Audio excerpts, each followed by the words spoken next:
हम पढ़ेंगे English chapter 1 class 7। तो आज की फर्स्ट पोएम का हमारा क्या नाम है? Summer sun.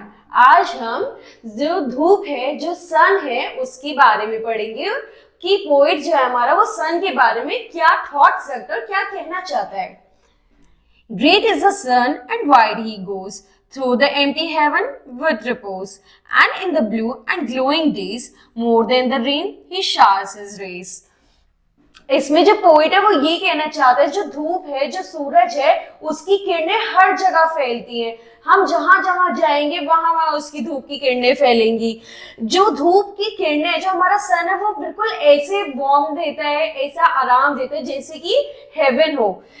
In the blue and glowing days more thick, मतलब कि कहते हैं सन जो है वो अच्छे ब्लूमिंग डे पे तो देता ही है, लेकिन बारिश आने से पहले जो धूप निकलती है वो और भी ज्यादा अच्छी छाव और ज्यादा किरणें अपनी सुंदरता से फैलाती है। Throw closer still the blinds we pull to keep the shady parlor cool, yet he will find a trick or two to slip his golden fingers through.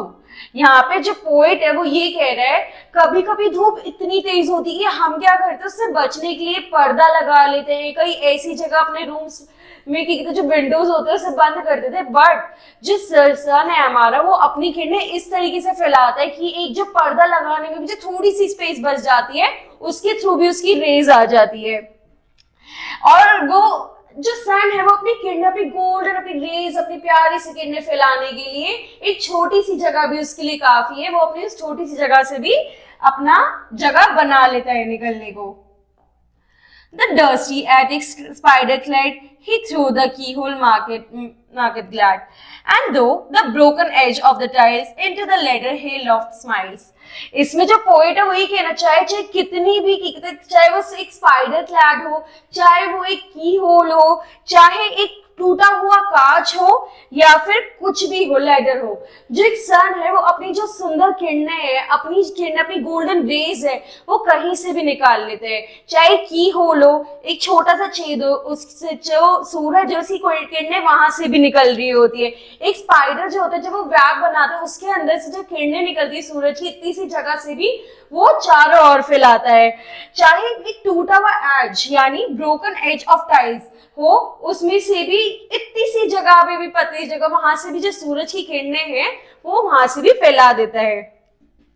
Meantime, his golden face around, he braces to all the garden around, and shed a warm and glittering look among the ivy's inmost nook. इसमें जो poet है वो ये कहना चाहता है जो सन है वो एक गार्डनर की तरह है। जिस तरह गार्डन में रोज की खूबसूरती होती है, उसी तरह जो सन है वो अपनी रेज की कहते हैं बिल्कुल जो गोल्डन रेज होती है वो चारों ओर फैलाता है और सुंदरता बढ़ाता है गार्डन की।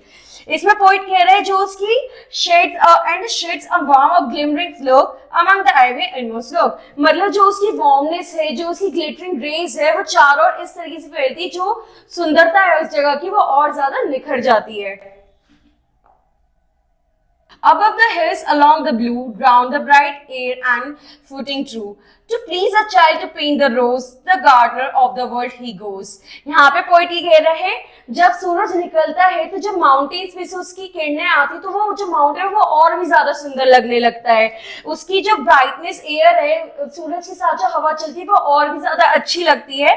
जो एक सन है वो एक गार्डनर की तरह बच्चों को प्लीज करता है, जो रोज जैसे एक छोटा बच्चा एक रोज की खूबसूरती बढ़ाता है उस पेंट करके, उसी तरीके जो सन है वो एज अ गार्डनर पूरी जगह की सुंदरता बढ़ा देता है। बेसिकली जो सन है वो छोटी सी जगह से, एक छोटे से छोटे हॉल से भी अपनी जो किरणें, अपनी गोल्डन रेज चारों ओर फैलाता है, वहां से वो कहीं से भी निकल सकता है। ठीक है बच्चों, थैंक यू। अब हम अगला चैप्टर अगली क्लास में पढ़ेंगे।